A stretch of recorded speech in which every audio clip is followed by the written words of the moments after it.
창세기 24장 33절에서 36절까지 보겠습니다. 그리고 그는 그 앞에 먹을 음식을 두었다. 그러나 그는 나는 먹지 않을 것이라고 말하고 있다. 만약 내가 말하는 말이 끝나기 전에는. 그리고 그는 말하고 있다. 충성스러운 종의 모습이죠. 자신의 일을 온전히 완료하기까지는 음식 안 먹겠다고 이야기하잖아요. 그리고 라반은 엘리에셀 앞에 음식을 먹을 수 있도록 다 준비했습니다. 그리고 엘리에셀은 라반에게 말하고 있습니다. 이제 다 음식 상이 앞에 차려져 있습니다. 엘리에셀 말하고 있습니다. 나는 내 말이 끝나기 전에는 먹지 않을 것이다. 엘리에셀은 여기 부두에르 집에 먹기 위해 온 것이 아닙니다. 그죠? 잔치상을 받기 위해 온 것이 아니에요. 그러므로 자신의 사명인 그 사명을 행하는 것이 우선입니다. 저는 대단하다고 생각합니다. 우리 보통 이렇지 않잖아요. 그러므로 사명을 완수하기 전에 먹는 것은 불충이라고 생각하고 있었던 것 같습니다.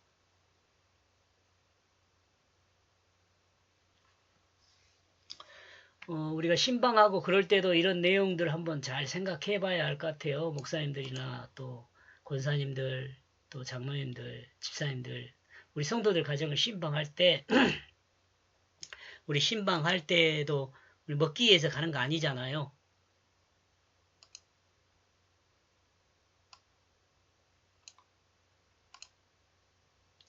일반적으로 생각하면 먹으면서 말하는 것도 할 수 있죠. 또한 먹고 난 다음에 말할 수도 있죠. 그러나 모든 일에는 순서가 있는 것입니다. 이 순서를 따라 행하는 것이 일을 망치지 않게 하는 길입니다. 그러므로 엘레셀은 이 순서를 따라 행하고 있습니다. 예, 우리가 신방 가고 그럴 때도 이런 계획들을 다 짜고 또 뭐 특별한 일이 있어서 신방을 가잖아요.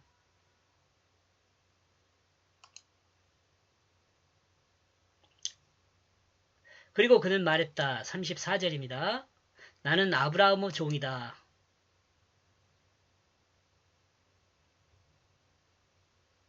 엘리에셀은 아브라함의 종입니다. 자신은 종으로서 주인이 시킨 일을 하는 것은 정당한 일입니다. 이러므로 대접받기보다는 주인의 말에 순종하여 행하는 것이 먼저라고 엘리에셀은 생각하고 있습니다.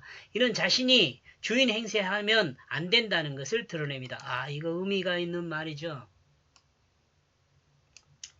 우리 목회자들은 종이라고 말하죠.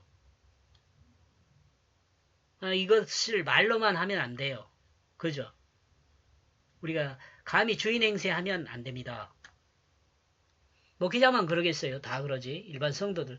우리 모두가 그리스도인은 최소한 종이라는 개념에서 벗어나면 안 돼요. 누구 종이죠? 사람의 종은 아니죠. 하나님의 종이죠. 근데 실질적으로 이 땅에 살면서 섬기는 것은 하나님을 섬기는다는 개념으로 사람을 섬기는 거죠. 이 내용 공감하시죠? 사람을 섬기는 것이 곧 하나님을 섬기는 거예요. 우리가 하나님 사랑, 이웃 사랑 그러는데요. 결국은 나중에 뭐라 그러냐면 이웃 사랑이에요. 이웃 사랑. 이웃을 하나님처럼 사랑하는 거죠. 하나님처럼 그러니까 하나님으로 사랑하는 것이 아니라 하나님이 사랑한 것 같이 사랑하는 거예요. 하나님처럼이란 말은. 하나님이 사랑하는 것 같이 하나님이 이 땅의 모든 사람을 사랑하는 것 같이 우리도 사랑을 해야 돼요. 왜? 하나님 종이니까. 사람들은 하나님의 일을 하면서 마치 자신이 하나님과 같이 행사하는 사람이 있을 수 있습니다. 이것은 잘못된 것이죠. 그리스도인이 하나님의 일을 행하고 있을지라도 그 일을 행하시는 분이 누구라고요? 하나님임을 드러내야 합니다. 왜 그러죠? 여러분이 잘 알고 있는 것처럼 우리는 하나님 손에 붙들린 사람입니다. 우리가 하나님 말씀을 딱 붙들잖아요. 그러면 하나님이 우리를 붙들어 주세요. 그리고 사용하세요. 이 내용 이해하시겠죠? 우리가 하나님 말씀을 붙들면 그 말씀이 나를 붙들어요. 그리고 나를 붙들어서 나를 사용하세요. 왜 그러죠? 내가 죽었으니까. 나는 없잖아요. 내 맘대로 사는 나는 없어요. 그리고 이제 나는 어떤 사람이 됐어요? 하나님 뜻에 따라 사용되어지는 사람이 됐잖아요. 그 사람이 하나님 말씀을 붙드는 거죠. 말로는 하나님 말씀 붙든다고 하면서도 자기 마음대로 행하면은 하나님 말씀 붙들고 있는 것이 아니죠.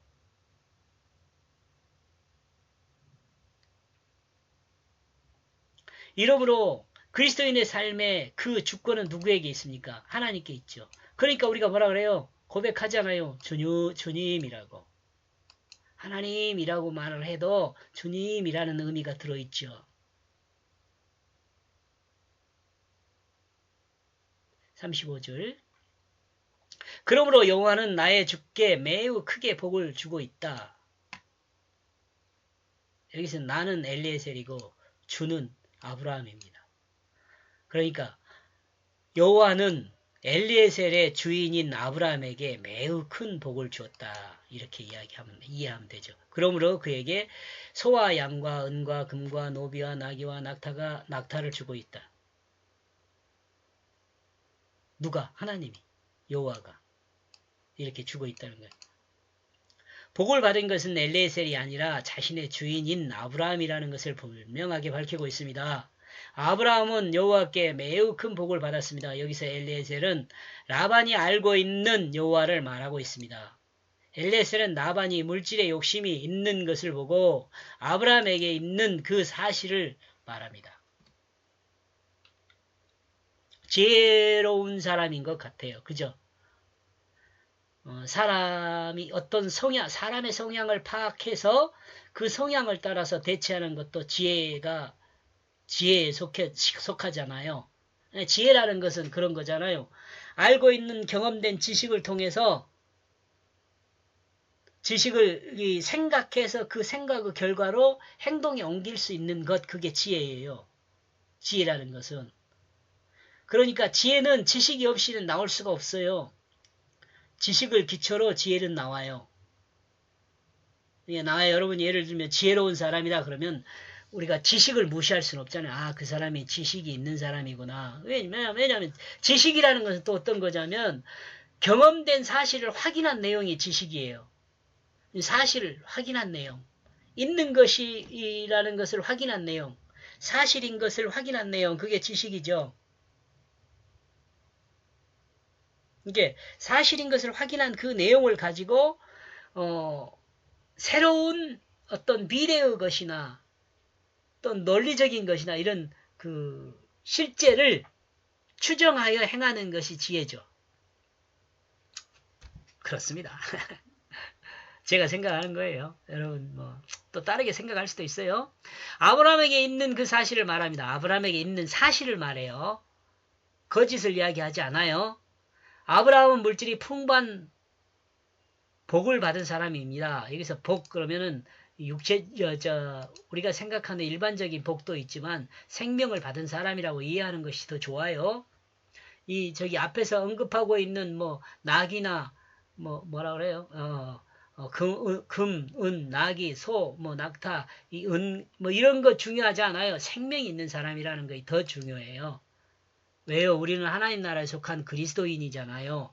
그러니까 물질이 중요한 것보다 물질 아무리 많아도 생명이 없으면은 그리스도인은 꽝이에요. 엘리에셀의 이와 같은 설명은 라반의 코드에 맞춘 것이라고 생각해 볼 수 있습니다. 대화에서 서로 코드를 동일하게 맞추는 것은 서로 이해를 위해 좋은 것이라는 생각을 해 봅니다. 그렇죠? 우리가 서로 대화할 때 코드를 맞추는 것, 그 사람이 생각하는 것이 뭔지를 서로 이야기하는 것이 서로. 그래야지 의사 전달이 정확하고 의사 전달의 진도가 빠르죠. 36절. 그로 내 주인의 아내 사라가 아들을 출산하였다. 늙은 후에. 그리하여 그는 그의 모든 것을 그 아들에게 모든 소유를 주고 있다. 코드가 비슷하죠? 지금 이야기 내용으로는 라반하고 라반은 주인의 일을 행하기 위하여 그 중심 이야기를 옮기고 있습니다. 여호와의 복을 많이 받은 주인에겐 아내가 있었다. 그런데 그 아내 사라가 아들을 출산했다. 그 아내는 나이가 많이 늙은 후에 아들을 출산한 것이다. 이 내용을 라반이 들을 때 긍정적인 면보다는 부정적인 면이 많죠. 라반의 말을 들을 때 여기서 이 내용은 라반이 들을 때가 아니고, 라반이 들을 때가 많네. 라반이 들을 때가 많죠. 라반이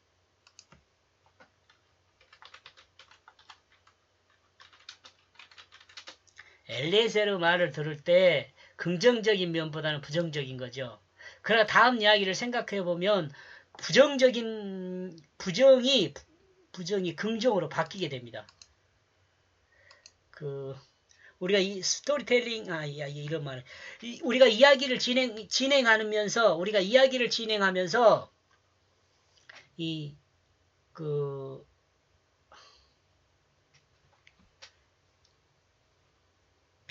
변화를 주는 것이 중요하거든요. 근데 갑자기 변화를 주는 거, 그래야지 인식이 빠르다 그래요. 이제 기억하기가 좋다 그래요. 기대한 것을 거의 반대로 바꾸는 거, 생각하는 것을 반대로 바꾸는 거, 이런 것이 이야기를 서로 주고받으면서 잘 통한다고 그래요. 기억하기가 좋다 그래요. 또 특히 어떤 교훈적인 것을 주입시키는데도 효과가 있다 그래요. 그래서 이제 설교를 이와 같이 해야 한다라고 하는 사람들도 있어요.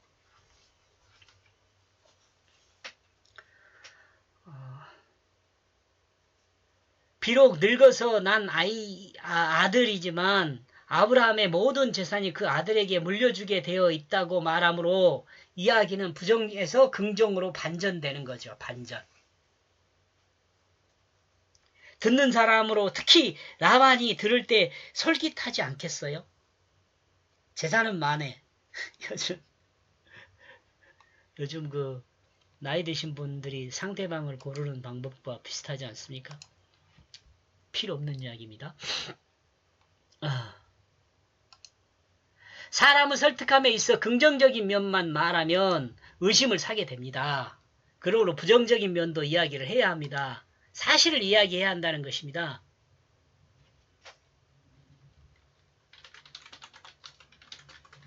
사실을 이야기해야 돼요.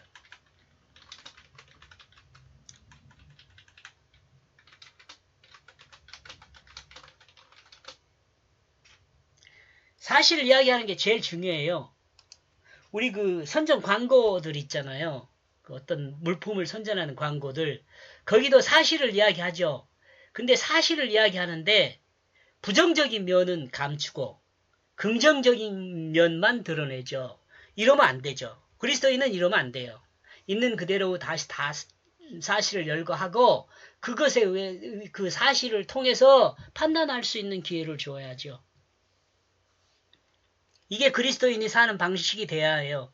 나와 여러분이 사는 방식이 돼야 한다는 거죠. 그러나 부정적인 이야기를 할 때는 반전을 기하는 내용이 되어야 합니다. 사실을 쭉 이야기하지만 반전이 있어야 한다는 거죠. 부정적인 것을 강조할 때는 부정적인 것을 뒤쪽에 두고 긍정적인 것을 강조할 때는 긍정적인 것을 뒤쪽에 두어야 한다. 이렇게 생각도 해볼 수 있어요. 예를 들면 본문과 같은 내용이다. 그리스도인은 모두 진실을 말하는 것이 가장 중요한 일이다. 여기 있는데 또 써놨네요. 이거 강조해도 지나치지 않습니다. 그리스도인의 중심은 진실입니다. 아브라함은 부자이다. 이 부분은 긍정적인 내용이다. 그런데 그는 늙어서 난 아들 하나가 있다. 이는 부정적인 이야기다. 그러나 모든 재산이 그 늙어서 난 아들에게 상속된다. 이는 긍정적인 내용입니다. 설득에 있어서 사실을 바탕으로 한 이와 같은 반전이 있어야 설득력이 강하다고 생각해 볼 수 있습니다.